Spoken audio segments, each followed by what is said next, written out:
Texas, the place where everything is bigger, supposedly, and home of the Texas Chainsaw, a word I can't say because I want to get paid. But yeah, we all know creepy things have happened in Texas before. But today, we'll be looking at the horrifying creatures sighted there. Creatures that lurk in the fields and tap at your window at night. Enjoy these 10 mysterious creatures sighted in Texas. If you want to be in a future video, I'm looking for stories on the Raven Mocker. You can send your stories to me at darknessprevails.org. Number 1. Ranch Hand Humanoid by Layne. I work as a ranch hand for a neighbor down the road from my house in a town about 100 miles northeast of Dallas. I would ride my four-wheeler to the small ranch every day after school to help out and get paid a set salary of $200 a week. I was riding down that county road, bundled up of course, as it was a cold November day. I looked to my right to one of the fields and seen about 5 or 6 turkey vultures coming down. Curious, I stopped my four-wheeler and turned around to my house that was a mile back. When I got back, I called my boss. Let's call him Mr. X. Mr. X was a tall black man who was 47 years old at the time. I told him what I saw as I was grabbing my .308 and a few spare rounds, along with my overnight bag and a few flashlights. As I loaded them up onto my four-wheeler, I told my stepdad and mother that I might stay overnight to watch over the cattle. You may be wondering why. Well, seeing all those turkey vultures meant something out there had passed away, and they were feasting on it. That means there could be a predator out there, and that's dangerous to any kind of cattle or livestock. Anyway, I rode to Mr. X's house, and going about 30 miles an hour down the road, I began to see flashing lights behind me. I pulled over and cut the engine off. I took off my helmet and pulled out my headphones that I was wearing. It was the county sheriff. He exited his vehicle and walked over to me, then asked why I was going 5 miles over the speed limit, and upon seeing the .308, he asked why I had something like that with me. I told him that some of my boss's calves may have been eaten, and I needed to track down what did it, or at the very least keep an eye out for it tonight. The sheriff was understanding about the situation, but he saw my headphones and told me not to be wearing those when I drove. He gave me a warning and then was on his way. I took off again, going 25 miles an hour this time. Soon, I made it to Mr. X's house, and I met up with 2 more ranch hands and my best friends TJ and Hector. We began to ride over to the fields on some of Mr. X's horses, to where I saw the vultures. Sure enough, my intuition was correct. There were the bodies of 4 calves on the ground. It was hard to tell as they were all spread out and in several different pieces. This was way worse than I ever thought it would be. I heard TJ audibly say, "What the heck?" I looked over at Hector, and he was loading his AR-10 with a 15-round mag. Sounded like he was cursing in Spanish. We brought the horses over to a nearby stream and set up camp for the night. It was close enough to the incident that we should be able to catch sight of something if it came back. It was quiet for the most part. Eventually, we began cooking some stew from cans over the fire. As we were getting tired, we decided it would be best to take watches. First it was TJ, and then Hector, and I had third. I went to sleep pretty fast. It had been a long day after all. Sometime in the early morning, it was still pitch black out. Hector woke me up for my shift. I got up tiredly and put my boots on. I dug in my bag for a moment for a quick energy drink. I took the first few sips, then went to my post. About 20 minutes later, as I sat there struggling not to nod off, I began to hear the sound of an animal walking. Light footsteps in the field, too light to be a calf or cow, and when our horses started to whine, I knew something was up. I turned on the light, and that's when I saw something. two figures in the field.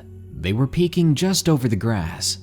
As the wind blew over the grass, I saw that they were standing on two legs, and I was beginning to think that they were people, trespassers, which, considering the state of the calves we found, it wasn't people who did this. But as I shone my light on them and they flinched, I soon realized these weren't your typical people, and they may not have been people at all. The eyes on them were at least twice as large as a normal person's, and they were completely black, without pupils, from what I could see. And beyond that, there were no other features on their faces. When I noticed that, I was shocked and I jumped back, before coming quickly to a standing position, as I'd been sitting on a rock overlooking the field. I walked backward until I began stepping on the remains of the campfire. At that point, I was able to kick Hector in the side and get him to wake up. He mumbled and cursed at me, but I whispered to him to stand up and look at this. As soon as he saw it, he panicked like I had, and then stood perfectly still. I make my way without taking my eyes off of the things, over to Mr. X. I leaned down and shook his shoulder, since I now had Hector keeping an eye on the creatures. Mr. X and TJ then stood up, and as a group, we were silently petrified, staring at the things that didn't resemble any other living thing we'd ever seen. The creatures seemed to be staring at us, slunking here and there. They were trying their best to remain quiet. I'm not sure they knew we saw them, but luckily they were keeping their distance. Suddenly, one of the horses managed to break free of the rope we had it tied up on, and as it began trampling toward the things in the field, kicking its front legs up in self-defense, the things, still quiet, dipped down into the tall grass, and we could hear them scurry away. We were all left standing there, dumbfounded. We had been so creeped out and bewildered that the horse had to protect us, and I'm glad it did. We called it an early morning, and we went home. Later that same day, I ended up helping Mr. X take his cattle into a different pasture, and we started setting traps in the old pasture. We even set up signs on the fence posts in case any thieves wanted to come by and get themselves caught in a trap. The thing is, we never ended up catching anything, and no more calves were taken. It's a win-win, I guess, but it makes you wonder, where did the things go? What livestock are they looking at taking next? Or have they set their eyes on people? Number 2. Demonic Wild Animal by PantherDesigns. I was 12 years old, in the 5th grade, I believe. My family lived in Central Texas, and at the time my school went on a camping trip. My particular class group was at the camp for 6 days, from Monday through Saturday. It all started on Tuesday night. Me, my 2 friends Nick and Jack, were outside playing kickball. I should mention that the cabins the boys stayed in were arranged in a semicircle around a large bluff that led up to the border of the property. As we were playing, Jack kicked the ball up onto one of the lower edges of the cliff. As I was closest to the bluff, I shouted, "I can get it!" I climbed up the bluff, and I had the strange feeling of dread creeping down my spine all of a sudden. My instincts told me to look up, and that was possibly the worst mistake I'd ever made. About 300 yards up the bluff, there were these eyes. When most people report eyes, they tend to be red or gold, but these were a sickening orange-yellow. I was practically frozen when Nick walked up to me. "Noah, are you okay?" he asked. I looked over to him, then pointed up at the pair of eyes. If you've ever seen the color drain from someone's face, it's quite dreadful. Jack walked up on my right, but he never looked at Nick or I, as he had already seen the eyes. That wasn't the worst part. The thing that had those eyes, it began to move down the bluff, and we saw it. We could make out details of it. The thing was on 4 legs, quadrupedal. It resembled a dog, but it was huge. Its head was at least twice as big as a dog's head, and unlike a bear, its body was skinny and more athletic looking in tone. The worst part was the forearms. They had hands like a human. When it first moved, it walked somewhat ape-like, but then the paws uncurled, revealing 5 grotesque-looking fingers tipped with yellowish claws. The monster looked at us the entire time as it moved, not breaking eye contact. And then well, maybe it was the distance, but it appeared to smile at us. As quickly as it appeared, it crawled away, climbing up the bluff, and before it disappeared, it looked right back at me. The next morning, Nick, Jack, and I decided to go look at the spot where the wolf thing had been. We crawled up the bluff for about 400 yards, then came to a flat ledge. There was a vertical wall of stone behind it, and there, lying on the ground, was a deer. What was left of a deer. The doe's carcass was missing its hindquarters and most of its gut, and its head and part of its neck was holding on by thin sinews. Nick started screaming, and our counselor soon found us after following us from the cabin. "What on earth are you guys doing up here? Why are you screaming, Nick?" He scolded us angrily, but before he could really lay into us, he looked at the deer. "All right, guys, let's get back to the cabin," he said, trying to get in front of us and keep us from seeing the animal. The only other time I saw this creature was on that Friday, the day before we left the camp. Now, each cabin was split into class groups and were assigned to camp out somewhere around the camp's property. Of course, Nick, Jack, and I grouped up, even though they weren't in my class. We were all Boy Scouts together after all. We had quite a bit of experience camping. Anyway, when it was our group's turn to camp outside the building, we ended up deciding to help them make a raised platform, as the last thing we wanted was a rattlesnake or something like it slithering into the tent. That night, about midnight, when Nick had already gone to sleep, Jack and I stayed up and talked by the fire pit. Suddenly, we heard something. The sound was like nothing I'd ever heard before. Low, guttural, like a mix between a wolf's howl at the moon and the feminine-style scream of a mountain lion. Immediately, it brought my mind back to the creature we saw earlier that week, and I did not want to be outside with it. I looked over at Jack and said, "Dude, let's go inside the tent and try to get some sleep." He nodded. We climbed up into the platform, and we went to bed. Miraculously, we did manage to go to sleep, but that was short-lived. I woke up in the middle of the night to hear a scraping sound. Suddenly, there was a searing pain running down my shoulder and back. I looked over my shoulder and found a familiar, dirty yellow claw poking through the thin wall of the tent just behind me. I screamed, and almost at the same time, we heard an echoing boom as someone apparently fired something. The claw disappeared, and then there was the sound of something heavy running back towards the forest. It was the counselor from before. He had managed to scare the thing away, though when we confronted him about it later, he seemed to deny that he saw anything, not in detail anyway, and that he was just trying to scare off a wild animal. But I know he knows more. Seeing the color drain from his face when we talk about it, I know he saw more than that. For months after the experience, I lost a lot of sleep. I couldn't help but imagine every time I closed my eyes, those claws raking down my back. Ugh, that'll give me nightmares for the rest of my life. Number 3. Young Love by Jacob.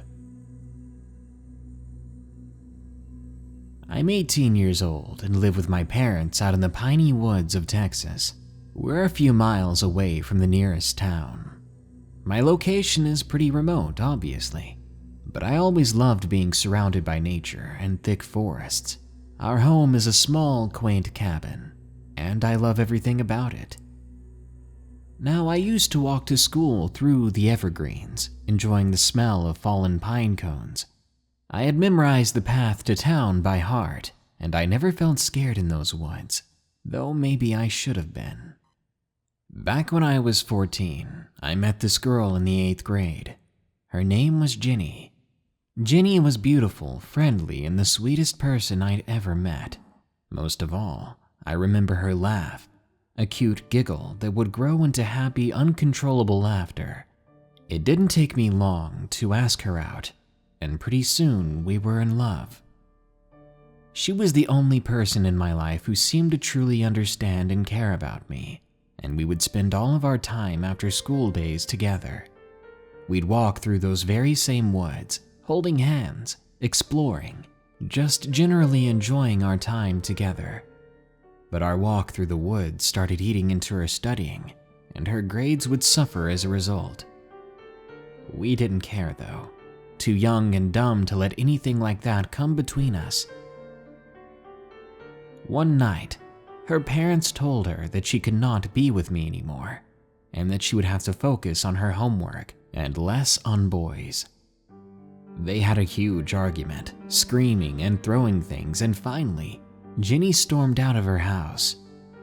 She told her parents that they didn't love her and that she was going to live with me instead. She ran as fast as she could, away from home and past our middle school into the woods where I lived. Her parents had pleaded to her not to do it, yelling for her to come back and chasing her on foot in hot pursuit. No matter how they tried, her parents couldn't keep up, and pretty soon she had disappeared into my forest. They searched for her until dawn, and eventually called the police for help. It's difficult for me to write this now, choking back tears and suppressing memories, because they never found her. I learned of what happened the next day when the police showed up at my house. They asked if she had made it to my place. I told them that she hadn't, and the panic set in. They began to tell me her story. I remember crying more than I'd ever had, and I kept thinking and hoping day by day that she'd be found and everything would be fine again. When days turned into weeks, weeks to months, it was soon clear that she was not coming home. Her parents blamed me for her disappearance, and I already felt the bulk of the guilt for it. I was never quite the same again, always angry, always depressed. The friends I had left, I lost, and I stopped enjoying all the things I used to love. I began having trouble with insomnia. Most nights I didn't sleep at all, and the charming woods around my home began to seem haunting and terrifying. My parents and I started to argue a lot, whereas before we had gotten along so well. I just felt so guilty. Daily I reminded myself that it was I who caused her disappearance. From that day onward, without Ginny and with all this blame, life felt pointless. 4 years later after that, and this is just 6 months ago, I couldn't stop thinking about Ginny. My dreams were always about her, and I'd have the same one every night. My lips almost against hers, and before they touched, I'd wake up in a cold sweat. On one frosty fall evening, during one of my rage-fueled arguments with my parents over something stupid, I'm sure, I marched out the back door of our house. My parents were still yelling by the time I stepped foot into the woods. Dusk was approaching, and though the forest was now scary to me, I decided I didn't care. If I ended up like Ginny, that would be all right with me. I couldn't bear to go on anyway. I didn't even keep track of where I was going that night. I was purposely trying to get lost so that no one could find me. Not ever again. I didn't care about anything or anyone anymore, not even myself. the pain of losing someone you care about, the pain of having all the blame shifted onto you. It was too great. This was in my thoughts as I walked briskly along the trails, then off the trails, soon tripping over stumps and roots. As a matter of fact, I had just tripped for the 100th time, basically, when I began to hear something that gave me pause. In the distance, I heard the sound of giggling. I said out loud, "I hear you. I know you're following me."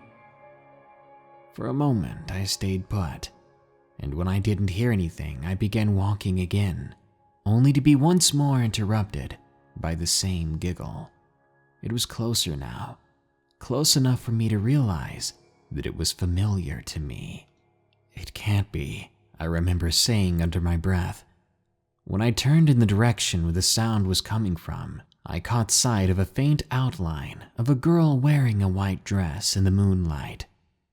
It looked like Ginny, but she was about 50 yards away, and she was peeking out from behind a tree, as if she was being playful. Despite how odd that would be, even if she never disappeared, suddenly appearing in my woods out of nowhere and peeking out from behind a tree like that, I still ran. I ran as fast as I could straight for her.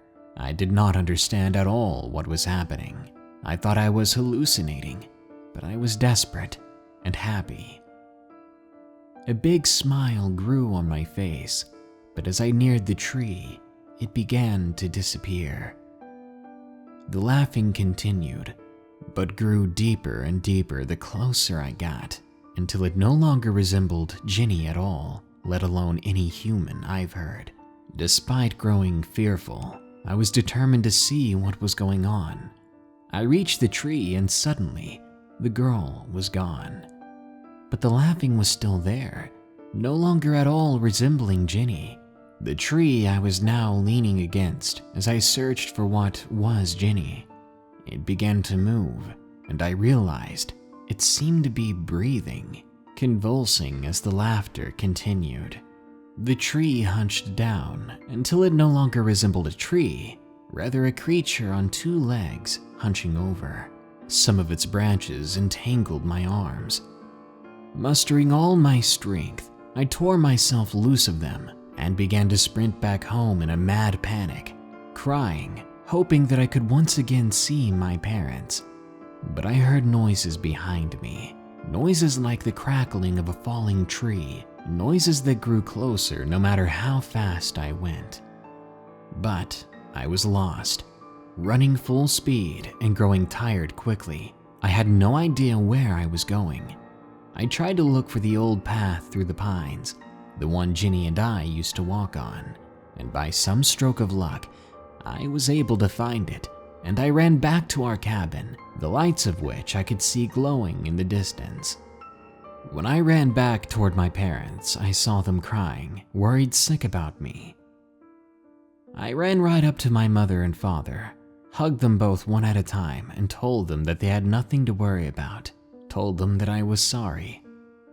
They looked confused, but very relieved. We forgot about the argument we had earlier and enjoyed a night together.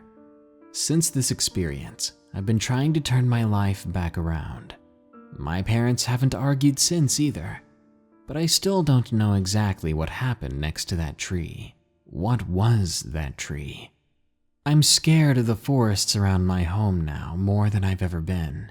I avoid the trails as much as possible, and every tree I pass, it's like a nightmarish double entendre to me.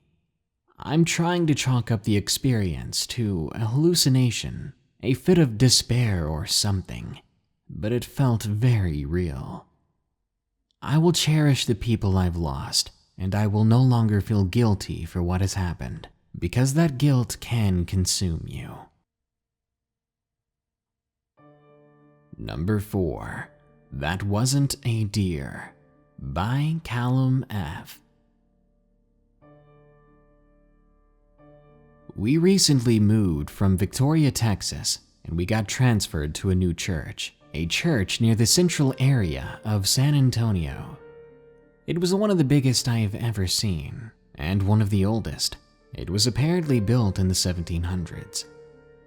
On one early Sunday morning, I, in my groggy state, started to get dressed. We were about half a mile away from the church, so we walked to it, and I usually leave 30 minutes before everyone else. I began walking down the old stretch of pebbles and rocky road, and there was a light shadow brought by trees that stretched down onto the road ahead of me. Now, I'm a very vigilant person, so if you're sneaking up on me, I should know you're there most of the time. I got the sense that someone was watching me all of a sudden. There were deer out where we lived, not to mention quite a bit of coyotes. It seemed like one of them howled right in my ear suddenly. I grew dizzy and tried not to get my clothes dirty because my mom wouldn't like me walking to church all stained up. I scrambled over to one of the few trees in the empty lots along the road leading to the church, and I regained my balance. Once I got my thoughts together, I saw a man standing in the distance. He looked as if he was walking towards me, relieved to see another human being. I know the whole don't talk to strangers thing, but in spite of that, I felt the need to ask for a ride, as I no longer wanted to walk alone to church. As the man got closer, I knew then that something was wrong. He was abnormally tall, and his eyes reflected light like an animal's. And then I saw the things protruding from his head, things that appeared like antlers. I started running. I made the quarter-mile back home in seconds. My parents were just walking out, ready to lock the door, when I practically slammed into the door. My parents, irritated and surprised, asked me what I was doing, but I didn't answer. All I did was run inside and look out the window to see if the creature was still there. But it was gone. Nothing had followed me either, as far as I could see. And that's where my story ends. My parents looking at me like I was crazy, and me being scared out of my mind just before skipping church that day. Number 5. The Cat That Spoke, by John. I was only 12 when this happened, living in Houston, Texas. Back then, I was a paranormal nut, just as I am now. I remember being so excited because my papa and I were going to visit a real-life haunted hotel out in Liberty, Texas. The lady who owned the hotel said we'd be the only people in that night, so we could experience the haunt alone. Take to mind that this was 4 years ago, and I'm trying my best to recall as many details as possible.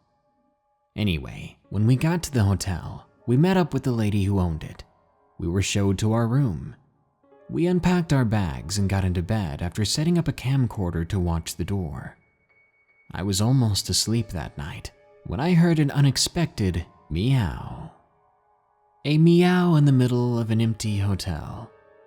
I was kind of startled, since it's not a pet-friendly hotel.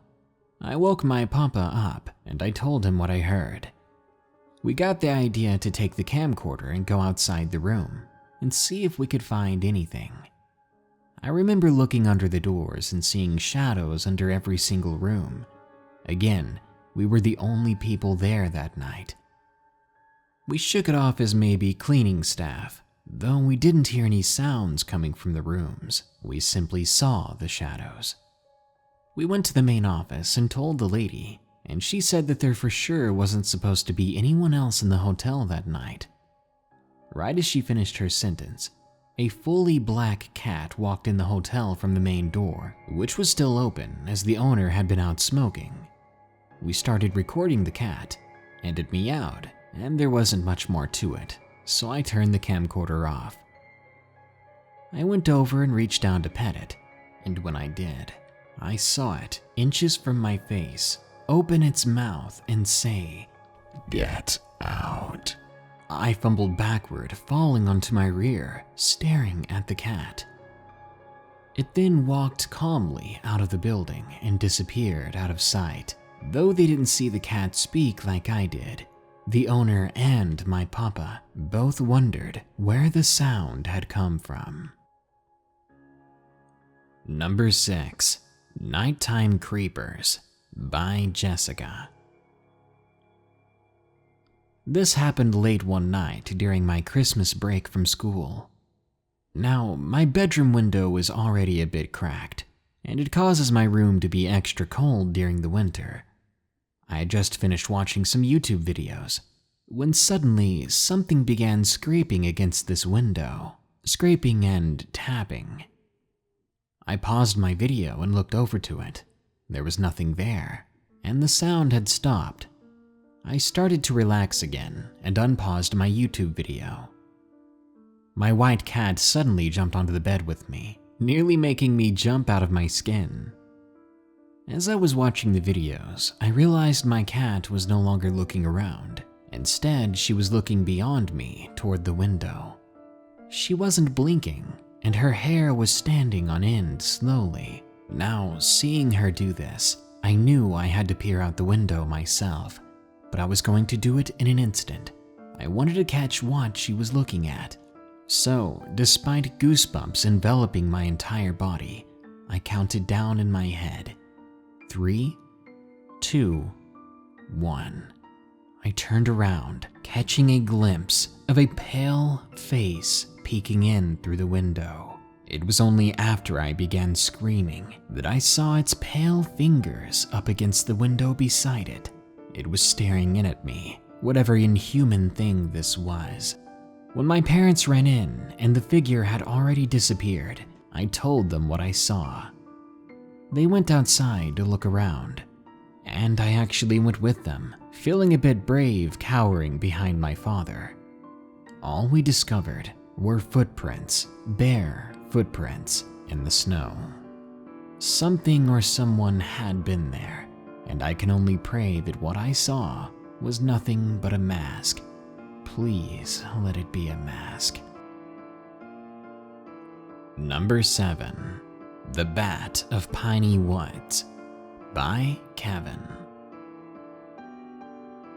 This happened last year around Christmas Eve. I was 16 and always looking for adventure, trying to find time to explore whenever I could. I lived in East Texas, near the border of Louisiana. For years, I'd heard stories of a part of the Piney Woods where supposedly all sorts of criminals and convicts had sought refuge after escaping the state penitentiary. I decided it was time to check it out.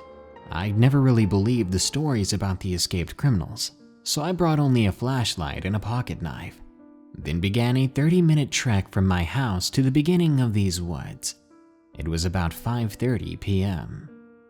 My house was in a very rural area, surrounded for miles by green pasture. The forest was at the very end of the dirt road leading through the pastures. After about 20 minutes, I began to see the first sights of the forest. The pine trees were tall and thick, and it seemed incredibly dark there, but I kept on walking down the road. Soon, I found myself at a dead end.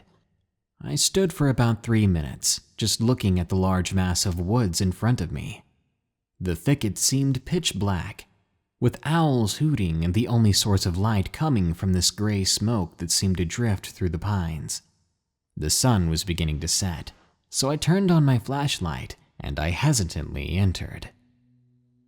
The trip was actually kind of fun to begin with. I saw a lot of noisy screech owls and watched them jump as I shined my light on them. There was even a small pond in between the trees, and I thought to myself to bring a fishing pole down sometime. I was now in the midst of the gray fog, and I could no longer see where I'd been. I started walking back and forth, hoping to find a clue, a sign of the path I had taken, but I couldn't. I was lost, and the temperature was declining rapidly. I whispered to myself, I wish I had never come inside here. All of a sudden, I saw the source of the fog, or rather it was smoke. There was a campfire burning brightly, orange flames seeming to twinkle like the brightest star in the sky. I thought whoever was up there will know how to get out of the forest. As I followed the trail of smoke leading to the fire, I walked slower and slower. It became apparent to me that these were not happy campers. Just in case, I turned off my flashlight, then I entered the clearing, There were a couple of makeshift tents and some made-up blankets. I searched for a couple of minutes trying to find someone that could help me, when all of a sudden, two larger men appeared from behind a clump of trees. One was older with a gray beard, and the other looked like he was straight out of prison, with tattoos running up and down his arms. The tall one spoke to me. "Kid, it's not safe to be out here at night." Literally seconds after he said that, a large shadow swooped overhead, and I could hear the sound of what seemed to be large wings flapping and gusting air. One of the men muttered under his breath, "It's back." Then the taller man said to me, "Go back in that direction." He pointed. "You should find your way back out of the woods that way. Hurry." Scared and confused, I did as he told me, and I began to make my way out. All the while, a figure of a shadow appeared overhead above the men, something bouncing between branches in the trees. Something large, with a wingspan at least 10 or 15 feet. It was big, and it let out a screech that made my ears sting. By the time I was approaching the edge of the forest, I could hear the men screaming. I ran home. I went straight to bed, and I pretended like everything I just saw never happened. I never went back in those woods, and I haven't told anyone I know personally about my experience, but I'm still very afraid. Number 8. The Field Crawler by Jameson. 10 years ago, when I was around 22, I was working for my grandpa on his small farm. Now, it wasn't a typical farm. All he had was horses, and what he did was take care of other people's racehorses, train them, break them in, and other such things. Around the fences that kept the horses in, there were wheat fields, or what I thought were wheat fields. I don't think I actually know what wheat looks like, but it's that bronze or yellow-looking grass, the stuff that gently sways in the breeze. Anyway, my primary job was to feed the horses, look after them, clean them, groom them, those kinds of things. For the most part, it was quite a relaxing job. The horses were well trained and well behaved. For the most part, I spent my time along the pasture, along the side of the fence or inside the fence, just before the massive fields of wheat start. There was a day when my grandfather was out, and I was the only one left on the farm. It wasn't uncommon for me to stay the night. We were family after all, and we both had a passion for these racehorses. Just as the sun was setting, I went down to feed some carrots to the horses. But what I saw as I brought out the basket of carrots made me stop in my tracks. There was something racing across the field of wheat. Something coming right toward the horse fence. Freaked out, I quickly got behind the fence, climbing over it, because I had an instinctive need to put a barrier between me and whatever that thing was. Soon enough, the thing burst from the wheat field and clasped on to the opposite side of the fence. It must have been 50 yards away from me now. It latched onto the wood of the fence and stared at the horses, which somehow hadn't noticed. The thing had hair on top of its head, like a disheveled young man, and it clung to the fence post with long, sinewy arms. It reminded me of the way a stick insect is, latching on with its awkward limbs.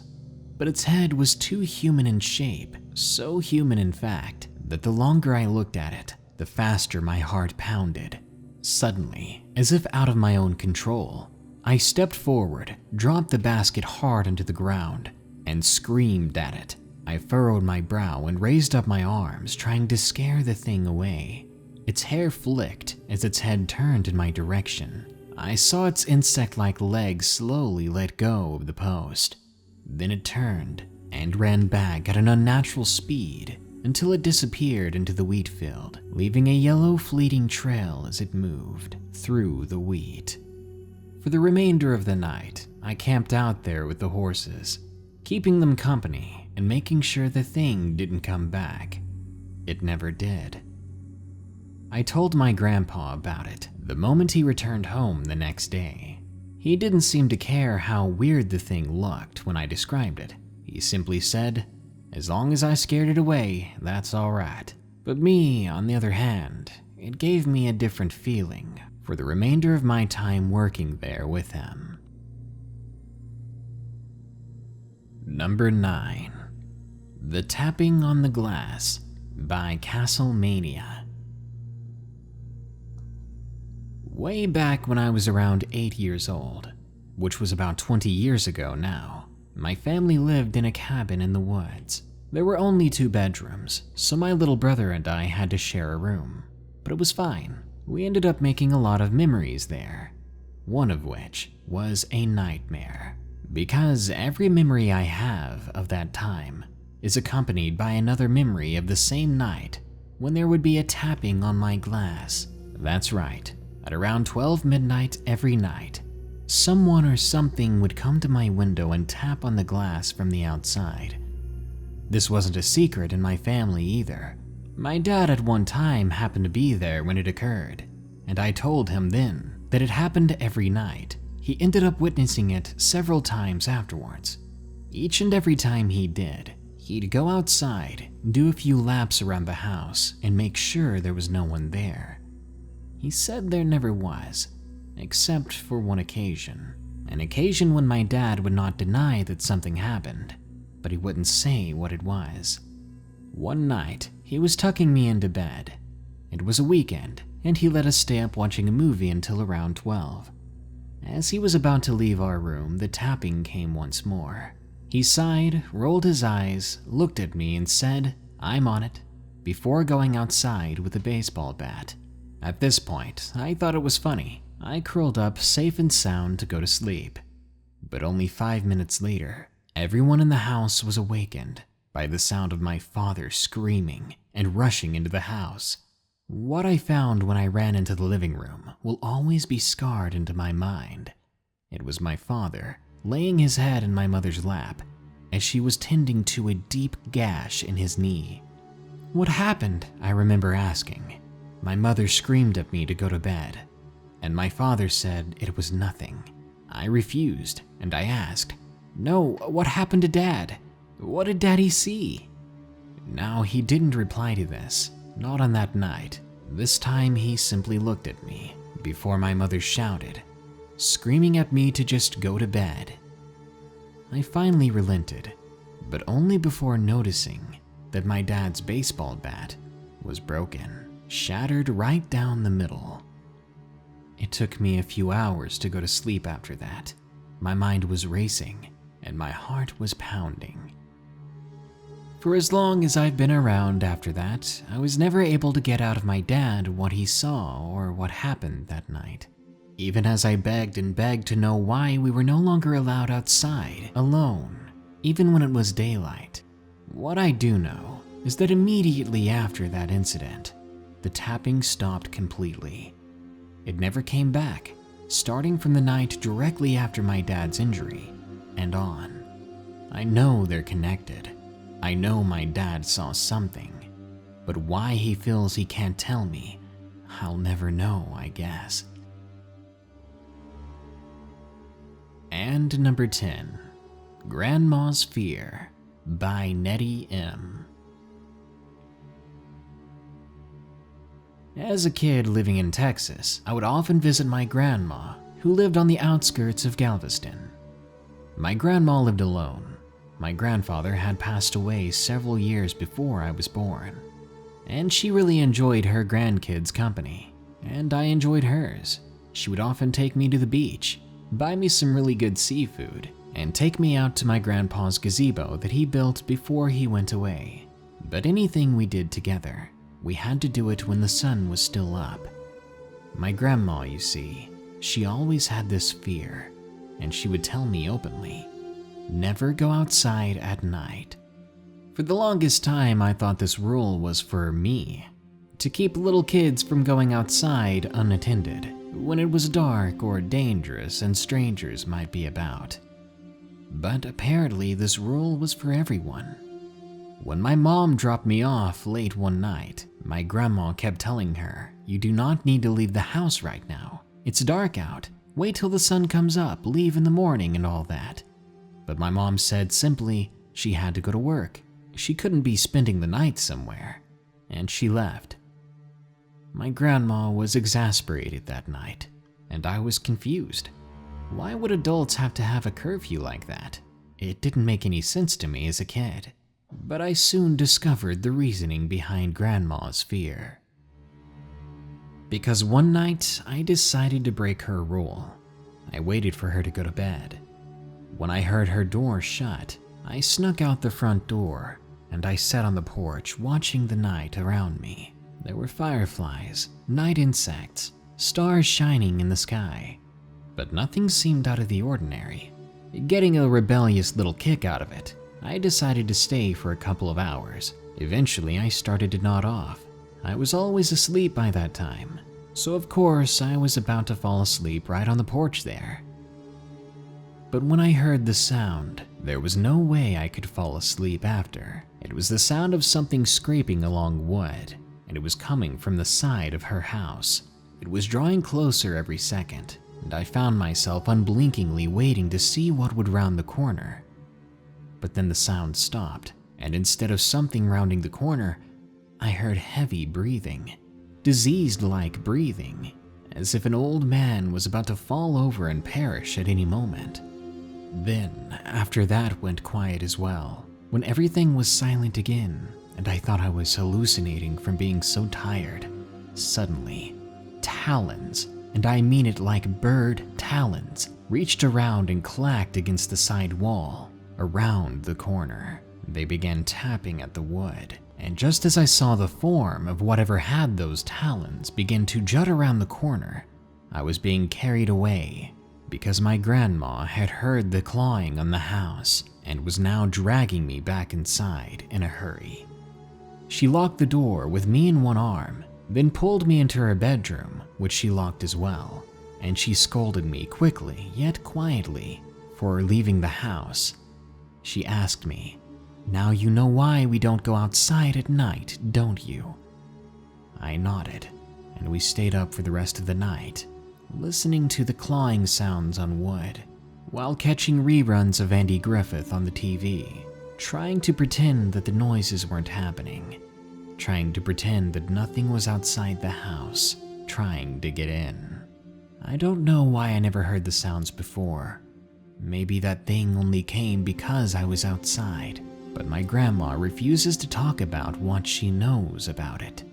But now I wish I would have listened to her, because it's hard time sleeping anymore. Texas is a big, culture-filled state. A state that could be its own country if it wanted to. It's got everything, from farms to beaches, from cowboys to hipsters. Texas is quite the happening place, and I do mean that beyond just humans, because, as you can see, the things that go bump in the night, they really like Texas, and they would really like you to come outside or let them in. Good night. Be sure to like, share, comment, and subscribe if you enjoyed the video. Don't forget, you can send me your scary stories at darknessprevails.org anytime you want. We accept all stories, but we're looking for stories about the Ravenmocker to do a video on it. If you want to support my channel further, go to patreon.com/darknessprevails, donate any amount, and you'll get your name in the credits at the end of these videos. We also have Darkness Prevails themed merchandise at morbidmonsters.com or by clicking the shop button below. And don't forget, you can download my free app Spooked off the Google Play Store to get the text versions of most of these stories and to watch all my videos in one easy place. Now then, here are my 5 favorite early comments from the previous video about 10 scary stories from Pizza Hut. Freddy says, "I want Pizza Hut now. No joke, after that video I went and ate some pizza from Gino's Pizza by the Slice, where it tastes like cardboard, but it's wet, unlike cardboard." Simply Ema says, "Heart this if you love your fans." Notice I hearted it.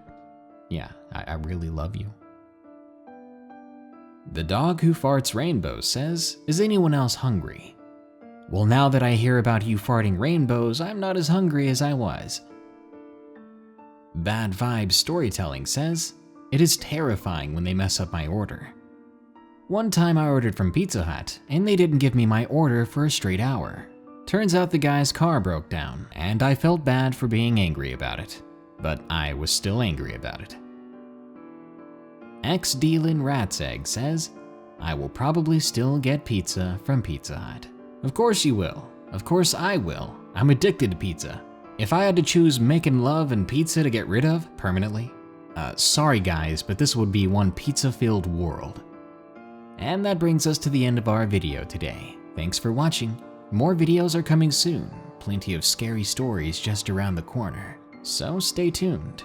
Here are the patrons who continue to donate and be just awesome people. Until next time, remember, this world is a strange one, so stay safe out there and stay creepy.